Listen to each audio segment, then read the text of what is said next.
heart of higher education isn't just about R1s. It's not just about research institutions. It's not just about public institutions and land grants and regional comprehensives. We can't forget about the power of what small colleges do across this country. Welcome to Small College America, a podcast dedicated to exploring the role and value of small colleges in higher education. I'm Kent Barnds, and I'm joined by my co-host, Dean Hoke. Hello, everybody, and I hope you're doing well today. We're seeing a little bit of sun here in Bloomington, Indiana, so it's a nice day after a few rainy days. I would like to introduce our guest today, and that's Dr. Teresa Valerio Parrot, the principal of TVP Communications. She is co-host of the Trusted Voices podcast and co-editor of Call to Action for Inside Higher Ed. Teresa has numerous media bylines and is a frequent keynote speaker. You're currently, I believe, writing a book on higher education governance for Harvard Academic Press and also co-editing a book on public scholarship for Cambridge Press. You're also a well-regarded and awarded writer and teacher. CASE awarded you the Crystal Apple Award for teaching, and you also serve as a CASE Laureate.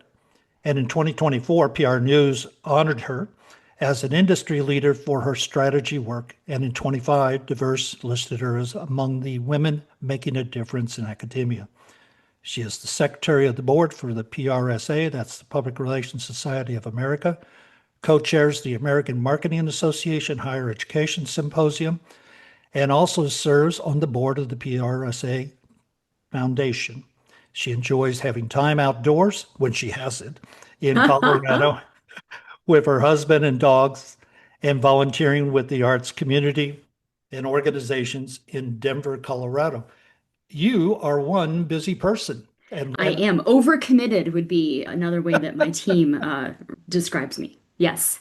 Well, welcome to the show. And Thank why you. don't you lead us off?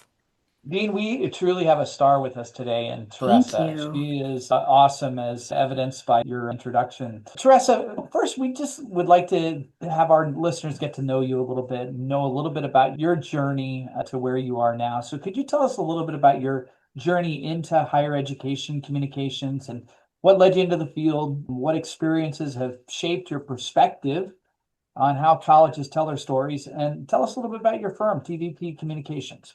Absolutely. Yes. So I didn't even know that communications in higher education was a thing. I graduated from the University of Colorado at Boulder, and we used to have this free campus newspaper, and it was called the Silver and Gold Register. And on the back page, they would list campus jobs, professional jobs that were available on campus. And I graduated in 4 years, and my husband was going to take 4.5. And we got married in the summer between my graduation and his graduation. So I needed to get a job, and I needed to get one near campus. And so there was a job offered for special assistant to the president of the University of Colorado system to write speeches. And this was what caught my eye because I was 22 and this is everything I needed to know. It included free parking on campus and football tickets. What else would I want besides that? And my degree was in communications, and I thought, I can write speeches. And so, interestingly, that's what I applied for. And I thought, of course, I'm going to get this job. How would I not get this job? And so I was up against people who had doctoral degrees. I was up against people who actually knew what they were doing. And I walked in and I told the president, you will never find anybody who is more in love with their alma mater than a recent graduate, or more critical and has ideas of how you can make it stronger. And I'm the person you should hire. And he said, sold, you're hired. So that's how I started in this field. I had a couple of different jobs at my alma mater. And then we had some crises as I went through different jobs. And I was a policy wonk. My president had encouraged me to get my master's in public administration and move into a policy role. I was an officer of the university right about the time I turned 30, which was pretty awesome, I thought. And in what I told the board of regents, which is publicly elected in Colorado, and that's who I reported to at the time, in a really bad policy move, they moved marketing and communications under me because they said if I could make really difficult policy understandable to them, I could make all of these crises and what was going on understandable to the public. So that's how I learned about this field. Hmm. And I hired someone to come in and help me through that. And he ended up becoming my career mentor. And his name was Christopher Simpson. So after we transitioned three presidents in a short timeline, I decided I was going to retire and become a stay-at-home mom. And that lasted 2 days. On the second day, Christopher Simpson called me and said, "Hey, kid, I kind of miss working with you. Would you like to come work for me?" So I worked for Christopher. My first client was Augustana College. I worked for Christopher for a number of years until he passed away. Then I worked for a big global firm. And then I started my own firm 14 years ago. Quite amazing. Well, speaking of the small college side, and one of your very first clients indeed was Augustana. Yes. And I fell in love and I fell hard with Augustana College. I went from a big public university and I had no idea about what a small college could bring or offer or all of what it means. But Kent knows this. I fell hard for Augustana College. Well, that's interesting. I mean, there's small private colleges are mission driven, but they're also Yes. resource limited. I mean, what are the common messaging or positioning missteps you see when they're trying to stand out? And if so, can you give me an example of a smaller institution that's doing it pretty well? So I think you all need to reframe how you're thinking about resources because small colleges think about resources as just dollars. And what I will say is that you are so rich in community, you are so rich in tradition, you are so rich in how people care about students. You are so rich in the ways in which you take students from where they are and you develop them into these humans who have amazing potential that they may not have seen in themselves. So, whenever I see a small college that has kind of this inferiority complex, you know, um, this chip on its shoulder that it doesn't measure up, I remind them of everything they bring to the table. And I talk to them about impact measurements because what I really think they aren't doing is they're talking about the impact on their students in different ways. So if you want to compare yourselves to others, you can do that. But where I see small colleges just hitting it out of the park is what you do with your students, how you not just educate them, but you really develop them. So the resources that you have, you can talk about dollars and cents. Some of you have them, some of you don't. But I think when I think about the resources and when I step onto a small college campus and I power up, it's because it's about the community and it's about the energy.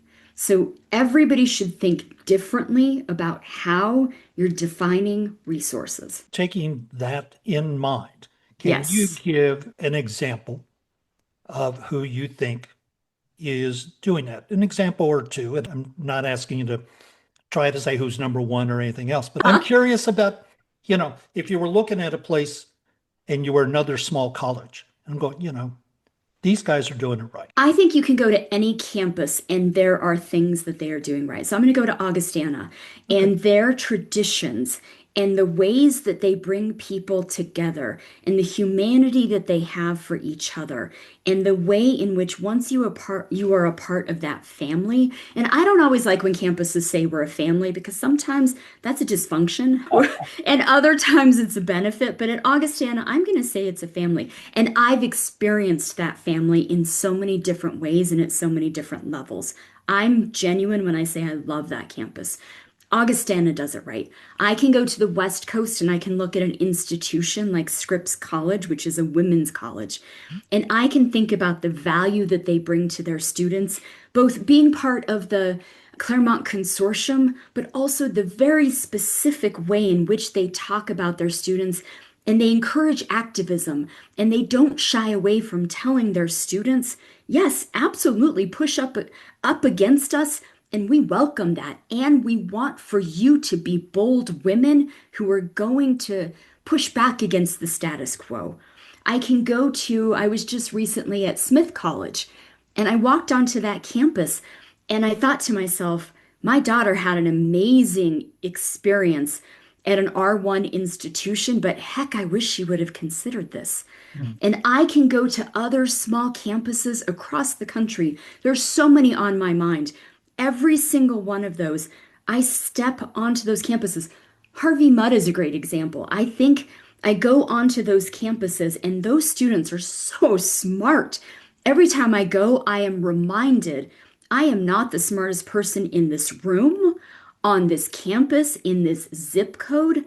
They are brilliant. You can go across the country and you can step foot on a small liberal arts or private college, and you can just be reminded about what the heart of higher education is. There are so many others that I would love to mention because the heart of higher education isn't just about R1s. It's not just about research institutions. It's not just about public institutions and land grants and regional comprehensives. We can't forget about the power of what small colleges do across this country. Teresa, you've been in front of enough boards and worked with enough presidents and communications officers to know that oftentimes the mantra is we just need to tell our story better. If we could just tell it. And while there's some truth to that, you've Maybe. also said that storytelling is not enough, that colleges and universities need more truth telling. Yes. And we'd love to have you unpack that a little bit for our audience with a focus on small colleges that maybe struggle to distinguish themselves, to articulate their value in a crowded marketplace, and how truth telling fits into that mix. I think that storytelling has become a proxy for silver bullets, right? People want silver bullets. And unfortunately, communications is about relationship building. So often, when I'm called in and people say, we want to fix our storytelling problem, what I say is, let's think about the relationships that you have. And more importantly, let's go back to the decisions that you as a board are making and what you're trying to fix. Because often I'm brought in when we're at the final stages and you're worried about how people are going to react to what it is that you have to communicate. And Mm. if you dial it all the way back to what the decisions are that you're worried about what people are going to react to, that's where you really need to be focused on why you're doing, what you think that impact is going to be, and how you need people to understand where you are. And that's where communications comes in. That's where transparency needs to be. It's not the words and the commas and the stories. It's about how you find yourself in the place that you are and what this means for the people that are going to be impacted. That's the story. And you need to take it a step further again to that impact reporting of what does this mean for the students that you serve, for the faculty that are part of your community, for the staff who serve your students every day, and how do you still credibly tell them, I've got you, and I'm still thinking about you, and our decisions are still rooted in what's best for this institution. That's the story. That's where we need to focus. Dean, I'm reminded of one of our recent guests who talked about the pain of a college closing Yeah. and Oof. thinking about that in respect to Teresa's comments about everybody was sort of taken by surprise when that happened and they missed the opportunity that you Yes. describe of the truth telling throughout, which maybe would have resulted in a different pathway. Maybe not. I mean, who knows? But I think that the way that you describe this, it adds so much value to this whole idea of truth telling. And I think there's a fear people often have of wanting to be liked. And what I always tell my leaders is when you take a leadership position, you lose the ability to always be liked. Instead, you need to always be a leader.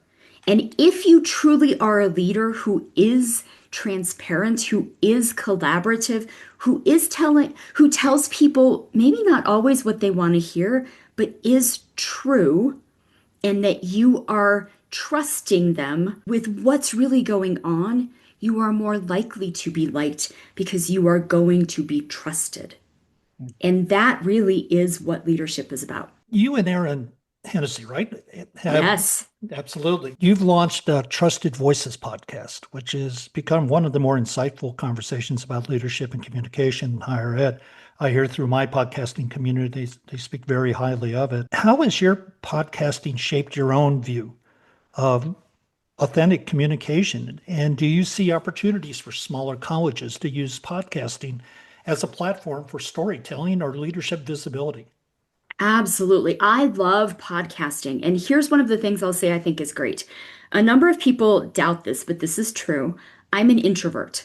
And the nice thing about podcasting is that it's a small conversation with fewer people, so you can really dive in as an introvert. I'm an introvert who plays an extrovert.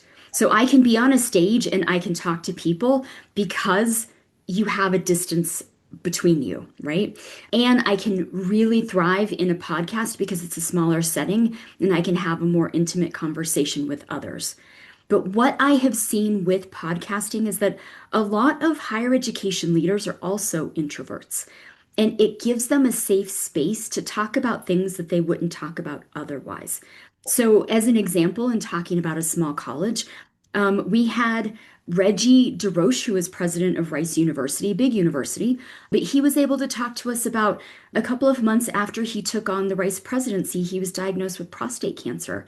And he was very honest with his campus community about the fact that he was going through cancer treatment and how hard that was, but how important it was for him as a new president to tell his campus.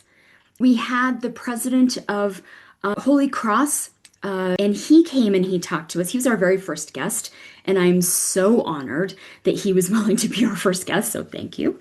And he came on and he talked to us about how hard it was to be in that in-between space when you're named as a president, but you aren't yet president.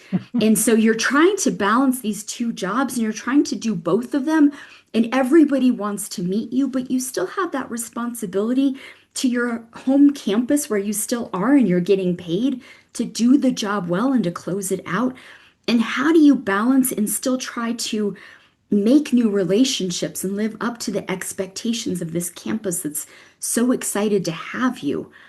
And we were able to talk to the president of UMBC, and she was able to talk about what it's like to come in after one of the biggest champions of higher education and know that you have some of the biggest shoes to fill in higher education.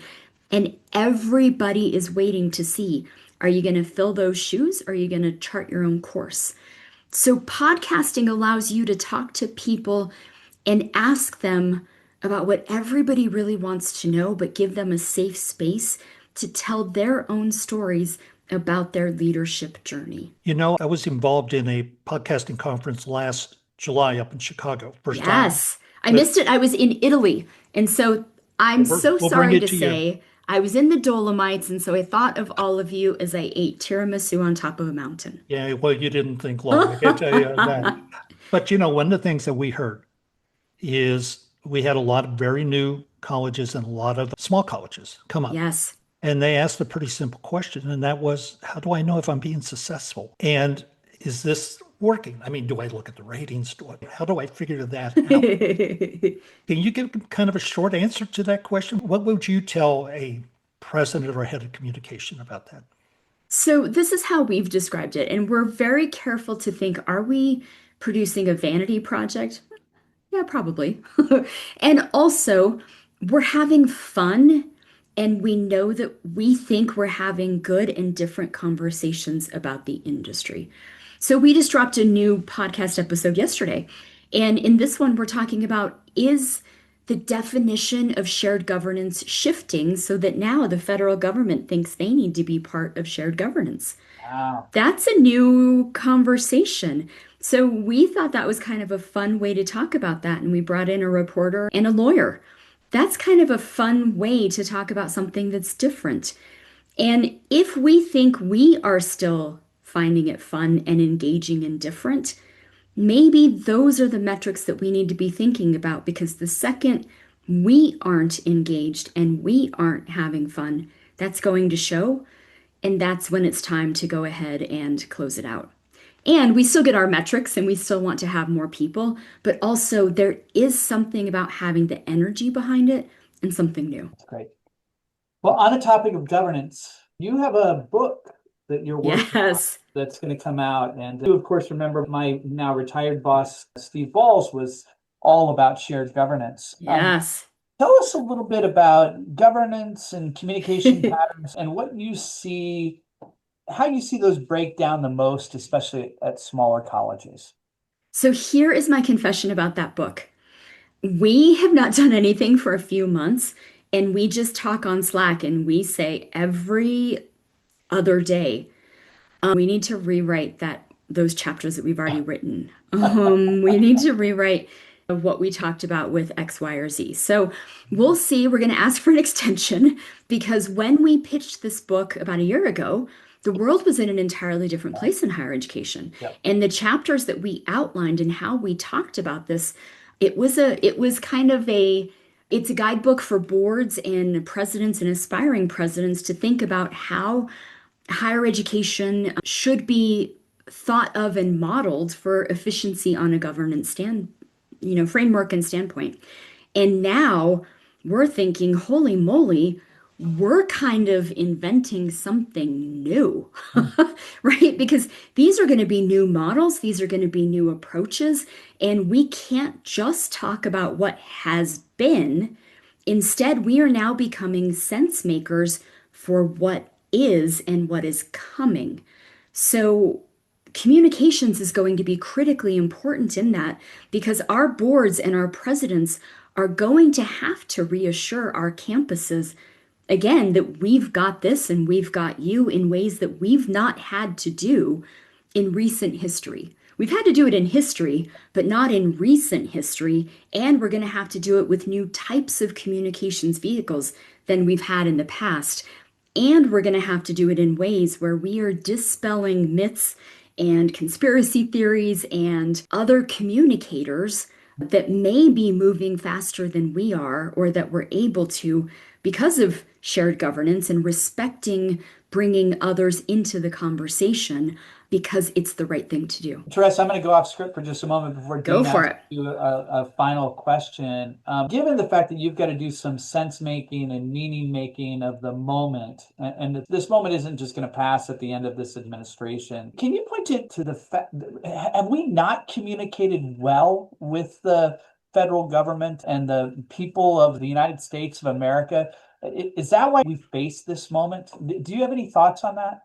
I think there's two things tied to that. One is we have told people what we wanted them to know about us. That's very different than what they want to know about how we impact them. So those are two very different things. The Absolutely. second part of that I would say is some don't want to know if it's going to change how they come to their opinions. Yeah. Yeah. So I think it's both of those. But where I'm really seeing a shift in communications, and I think this has been very successful, is that institutions are taking their messages away from here's what we want you to know and what we do that we're proud of ourselves for.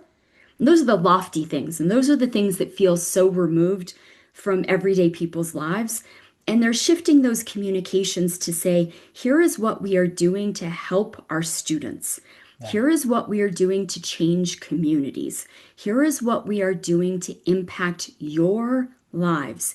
Here is where you don't even know that we are part of what you experience, but we're actually in your community, in your lives. We're helping you, and this may be in a number of different ways.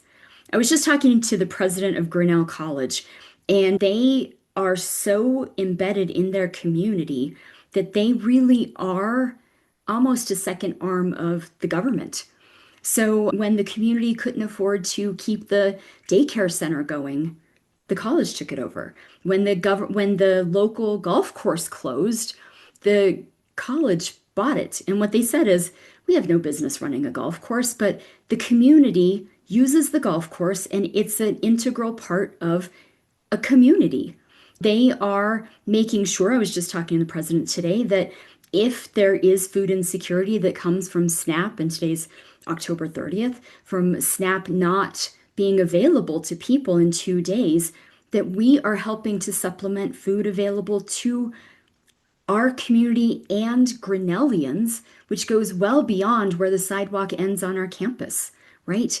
And this isn't unique to Grinnell, and it's not unique to institutions with large endowments. This is exactly what small private colleges do. And this is institutions that, as we talked about before, may not have large pools of money, but they have community, they have impact, they have relationships, and they have heart. And that's exactly where small colleges make a difference across this country. Teresa, you of course know Bob Zemsky from Penn, and Yes, he used to talk about that colleges needed to be mission driven and market smart. And then a few years after that, he changed that to they need to be market smart and mission driven. And then he said, no market, no mission. What I'm hearing you say is that we've got to move from mission to impact and to yes. be able to I think the illustrate two that of those are impact. the same. Yeah, I they think very the well two may of be. those Yeah. are the same. Yes. Great. Dean, I'll turn it to you for the last question. Well, I'm afraid we're running out of time, and unless we're going to do another half-hour show, this will need to be the last question. A traditional question that we ask all of our guests is the future question. You know, what's the future of Yes. higher education? What's the future? But you come at it from a different perspective. In many ways, you're not an insider. You're not with a certain college. You work with a lot of different colleges, Yes. obviously. From your perspective, what do you see right now in terms of the future over the next 5 to 10 years? I mean, should we be optimistic? Should we be fatalistic? I mean, how do you see? I will always be a Pollyanna and I will always be bullish on higher education because it has made all of the difference in my life and it has made all of the difference in the lives of those that I love. I think that we need to be thinking about how people want to engage with higher education and how we can partner differently. And as I talk to people, still say, I want to get an education. I want a degree. I want my child to get a degree. And they also were saying, and I want a certificate, and I'm curious in these ways. I don't see that there is a lessening of people's intellectual curiosity, of their inquiry, of what it is that they want to know, of just the ways in which they are curious about what comes next. So I'm going to be a little bit of a Ted Lasso here and say we all need curiosity in our lives, and I can't see a world in whatever form that takes that we aren't here to help fill that need. So I will say small colleges will always have a place in filling that place in our communities, for our students, for our hearts, and for our minds. Well, that's a great place to end. Thank you very much. Teresa, thank you for joining us today. It's been great to see you again and to hear Yes. your perspective and insights on communications, leadership, and also the future of higher education. We will be watching for whatever revisions and lengthened timetable you have for a new look at communications and governance in higher education. For those of you who are listening or viewing, if you'd like to learn more about Small College America, please go to our webpage at www.smallcollegeamerica.net, where you can find details on upcoming episodes, contact us, and even suggest topics or guests you'd like us to have.